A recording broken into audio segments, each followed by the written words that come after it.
What's up, everybody? Happy Thursday. Hope all you're having a great day so far. First of all, let me say rest in peace to Susan Brown, aka Gail Baldwin. We're losing so many legends, man. It's not even crazy. It's crazy. It's sad. Just yesterday, I found out Mean Gene Okerlund passed away at 76. For those who don't know who Mean Gene is, he's one of the best announcers in professional wrestling. I grew up watching Mean Gene in WCW when he would interview Ric Flair and Hogan and Eric Bischoff and all them. Mean Gene was the truth. Mean Gene was one of the best announcers. Rest in peace to him as well. Just people that you grew up with and they're passing away, and it's sad. It really is. Um, so getting into this episode, first of all, let me talk about Hank and Shiloh, whatever. Let me talk about that first. First of all, whenever Sam was questioning Hank, did you all notice the look that she would give Christina whenever Christina would interrupt?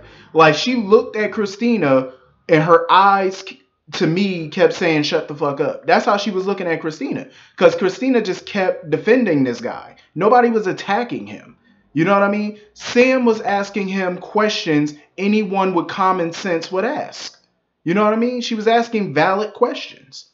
You are her sister. She has a right to ask these questions. You're living with strangers that she don't know, your mama don't know. They don't know these people. You know what I mean? They're asking because they have your best interest. See, this is what I'm talking about. This is what these cults do. These cults, they go after people who are weak-minded, they're naive, they're vulnerable. That's the type of people that these cults go after. You know what I'm saying? Because they're easy to manipulate. They're easy to control. You know what I'm saying? Like, they listen to every word you say. They hang on to it, to every sentence. You know what I'm saying? That's the type of people that these cults love to go after. Um, and she was just defending him and defending him. Sam had every right to ask these questions. I mean, clearly the guy is shifty. He's shady. Um, and I feel like Sam asked great questions. Number one, how can you afford to own that house, have all these people stay there, even people who can't afford to pay you rent? Plus, you're starting up all these nonprofit charitable things. How are you paying for all of this? And you have to buy groceries and everything else. So how can you afford that? He said he was a life coach. Now, let me tell you something about life coaches. They do make a pretty good salary. They do. But if you are new to the life coach business, like if you only have like 1 to 2 years of experience, or maybe 1 to 3 years, or even 1 to 5, you're only going to make between 25 and 40 grand a year. That's a nice little amount of money, but it's not enough to do what he's doing with all these charities and letting people stay. And, that's not enough money to do all of this. Furthermore, even if you got 10 years of experience as a life coach, the most you're going to make as a life coach, the highest that you're probably going to make as a life coach is 80 grand. The only way you're going to make more is if you're probably putting out books or something. You know what I'm saying? That's the only way you're going to make more money.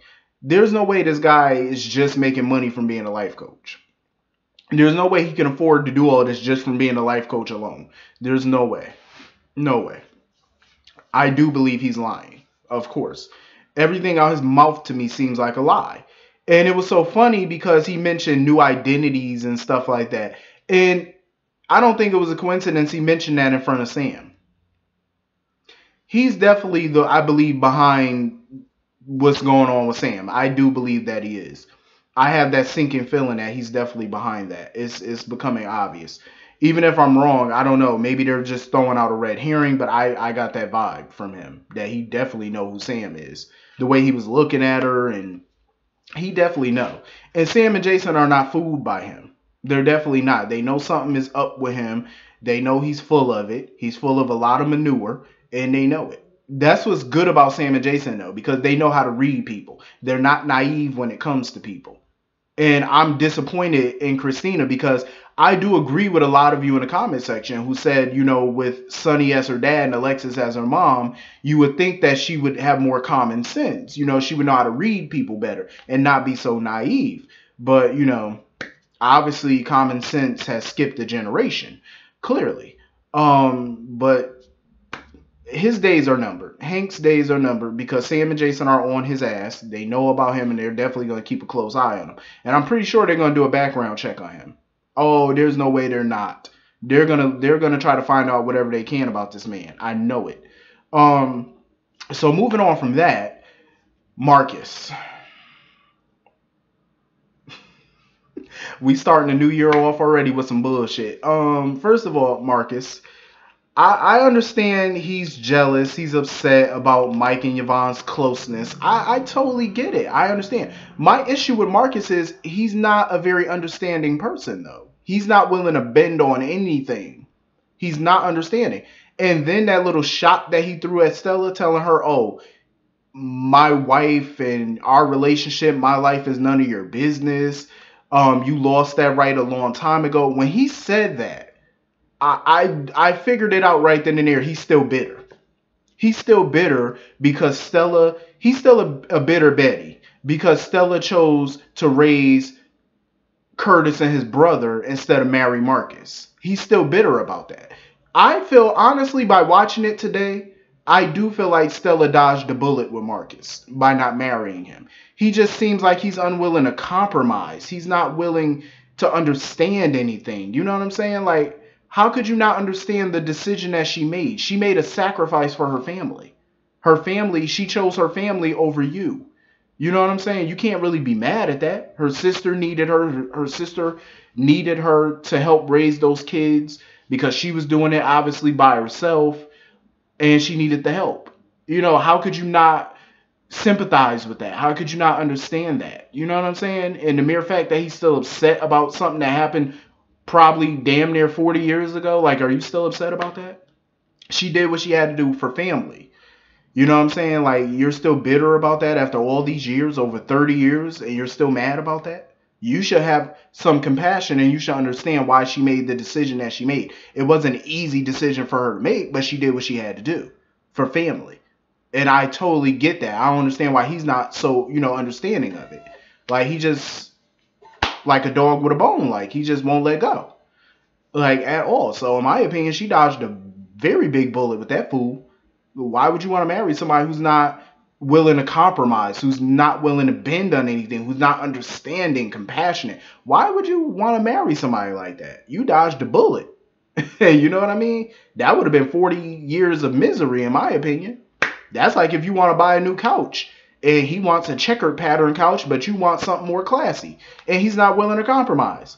You know what I'm saying? Say if you make a cheeseburger and you want to put mayo on it and he don't want mayo. You know what I mean? It's like he ain't willing to bend on the damn thing. Nothing. And if you can't understand important things, you ain't gonna understand the smaller things. You know what I'm saying? Like, you're not gonna. It's never gonna work. He's being ridiculous. I feel bad for him in a way because of what his wife is going through, and I know it's hard on him. But at the same time, you're not doing her any favors by checking her out of that facility and taking her home. You know what I mean? How are you gonna take care of her by yourself? Look at Sonny. Sonny is a multi-millionaire. This man is wealthy. He can hire as much staff as he can afford. And he's still having a tough time with having Mike at home all day. Hence why he has to take him to a facility during the day. So if Sonny, who has millions of dollars at his disposal, can't, take care of his own dad, even with all the help and the money in the world, what makes you think you're going to be able to do it? And you don't have the resources Sonny has. You know what I'm saying? It's hard for Sonny, so it's gonna be even worse for you because you don't have the money that he got. You can't afford to hire a day nurse every day, all day. You can't afford to do that. You know what I mean? I understand that the facility is not perfect, but I mean, look for another facility then. He's just jealous because she's getting too close to Mike. That's the only reason he's taking her out of there. It ain't got too much to do with the facility. It's about who's in the facility. That's what it's really about. But he need to, get it together. Because the way he talked to Stella today was unnecessary. Like, it was totally uncalled for. And clearly, you're still being a bitter bitch about something that happened 40 years ago. Like, get over it. Like, you can't change what happened 40 years ago. So, why still be upset about it? It's over and done. You went on with your life. You married somebody else. She moved on with her life. Get over it. Um, I love the scene with Chet and Mike. You know, two veterans talking about, you know, the war and the soldier stories and stuff like that. That was really refreshing. It was nice. It's good that Chet is sticking around Port Charles. I like the character of Chet. You know what I'm saying? Like he's really a cool new character. You know, I'm on the fence about him working for Sonny. I really am. And when Maxie heard that he was working for Sonny, her face basically told the whole story. Like she's not a fan of it either. I don't blame her because I felt the same way. You know, I understand he's gonna be managing the gym and stuff, but when you work for Sonny, you know, you might be doing some legit things for him for a nanosecond, but it can turn bad real fast. You know what I'm saying? Like I don't know about this. You know, hopefully Sonny keeps him on the legit side. You know, don't ask him to do nothing illegal. You know, that goes against his morals. It just, I mean, I can understand why he took the job though, because it is hard. You know, financially, job wise. You know, the market is hard out here. You know what I mean? So you got this man offering you a management position. You know, at his gym. Granted, he's a mob boss, but you know, you gotta do what you gotta do to pay them bills. So I can understand why he took it. But you know, just make sure that's all you're doing for Sonny is managing a gym. You know what I'm saying? You don't want to get deep in that other part of the business that he's in, that dirty part. Um, I actually missed a good chunk of the episode because of that damn news conference about Nancy Pelosi, whatever, joining the House of Congress, House of Representative, whatever she is. So I missed a small chunk of the show. I seen the last few minutes of the show, but we missed a few minutes though. Um, Curtis and Drew were talking about the killer and stuff like that. I ain't really care. Um, I felt like they just stuck the two of them in that scene today. Like they looked so out of place because they were only in really that scene. So it was like, what was the point of throwing them in here? I don't know. They could have saved them for tomorrow or something. But so anyway, Elizabeth was getting on my dog on nerves today. Like sitting here telling Kim, "Oh, Julian, like he could do better than you." I'm pretty sure he can. Her name is Alexis. I'm actually a big fan of that pairing more than I was of him and Kim together. Um, First of all, I didn't like how they tried to paint it like, oh, Julian broke up with her because he wanted more attention, knowing that her son is going through cancer. First of all, that's not why he broke up with her. He's been very supportive of her. I mean, come on, dude hired a service to drop off food and clean her apartment while she's at the hospital. Come on, that's not a guy that sounds like he needs attention. Like she was being a skank, hoe of the heart, running around kissing her ex boyfriend on New Year. So of course Julian broke up with her because he can clearly see that she still has feelings for her ex. That's obvious. Ray Charles can see it. You know what I'm saying? You still got feelings for your ex, so go be with your ex. I don't think Drew, you know, have those same feelings towards her, but you know, shoot your shot and see what happens. So he had a valid reason for breaking up with her. Liz just need to mind her own business and focus on her own little shiftless life. Um, Julian and Alexis, I wouldn't mind the two of them getting back together. I said that before, and I really would. You know, I like them together. They got that natural chemistry. Um, Lucy Coe, I swear, I busted out laughing at the beginning of this episode when she was running around trying to do like this tour. Like she was trying to get this tour guide. Like she was trying to do a book to, you know, show people what a great town Port Charles is, you know, to make it a touristy town again for people to come back to the town and stuff because they lost a lot of people. You know, people don't generally want to come to that town. I mean, you got mobsters running around, you got all type of murderers running around, you know, that doesn't scream, you know, live here basically. So she wanted to come out with a tour guide showing people all that Port Charles has to offer. Apparently they have a beach there and all type of stuff that they didn't even know that they had that she found out they have. Um, so of course she was looking for funding and some people were claiming, oh, they didn't have enough money. First of all, this is what got me. Julian. He talking about ever since he bought that bar, he was tapped out financially. That's a load of crap. First of all, that bar looked like it only cost him like 40, maybe 50 grand to buy it. It didn't. I mean, it's a dive bar. How much did it cost you to buy it? Obviously it didn't cost you a couple hundred grand or a million. Furthermore, when he sold his media company, you sold Derek Wells Media. I'm pretty sure a media company is worth a lot of money. I'm pretty sure he got millions off the deal. I mean, hell, Derek Wells Media did own the Port Charles Press and Crimson, so those assets alone drives up the price. So I don't know why he was sitting there acting like he broke. Julian know damn well he got millions. Like, you know your ass ain't broke. Stop that line. And he recently donated a lot of money to a charity. So how are you? Come on. Actually, it was double the money that Sonny donated. I think it was for the Nurses Ball last year. He donated double the money that Sonny was donating. And you know Sonny always writes a multi-million-dollar check for the Nurses Ball. At least like 2 to 3 million. So if he wrote like a $3 million check, then that would mean that Julian wrote a $6 million check.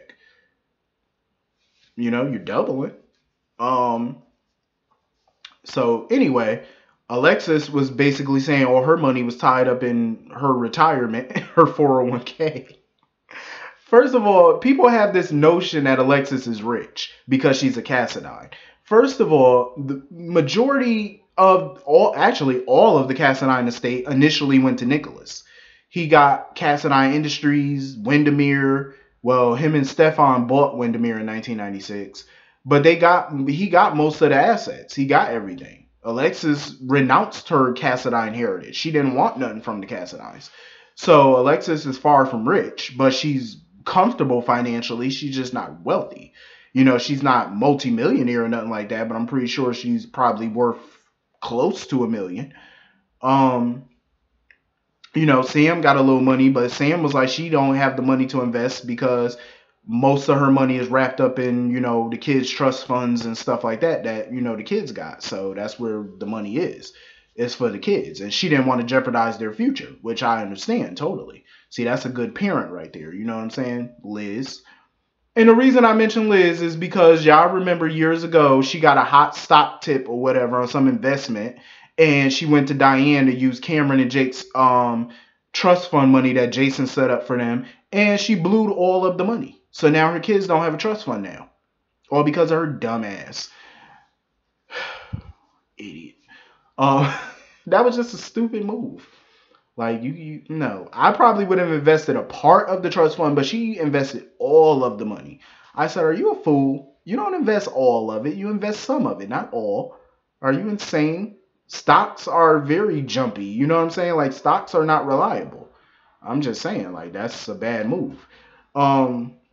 So anyway, Monica and Scott were sitting around with Lucy talking about, speaking of Lucy, before I get into that, I just want to say I feel bad for Lucy because she's been in a financial mess for the last 6 or so years. Like, her cosmetics business went up in flames, you know, and I can understand why she wants to revitalize Port Charles and stuff because being a realtor in Port Charles is not easy. I was always under the assumption that Port Charles was a small town. So living in a small town, being a real estate agent is not easy because who the hell are you going to sell property to? Especially multi-million-dollar property. You know what I'm saying? That's why realtors, they love places like, you know, LA and all that and Atlanta because they're big. You know what I'm saying? It's a lot of multi-million-dollar properties and people are stay buying properties.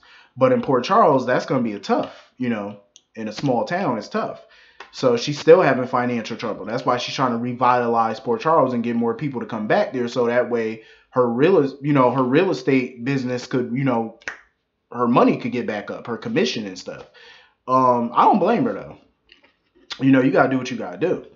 But anyway, her, Monica, and Scott were sitting around reminiscing about Gail and then talking about Lila and stuff like that. I mean, it was a beautiful scene to watch all three of these vets sitting around reminiscing about another vet. But of course, now they have to get to the money or the estate of Gail. Because basically Alexis is Gail's attorney now because Gail hired her to handle her estate, her will and stuff since she changed it. So I guess we're going to get a will reading, which should be fun. But anyway, this was a pretty solid episode. I enjoyed it. Hit the comment section. Let me know what y'all thought about this episode, and I will see you all later. Peace.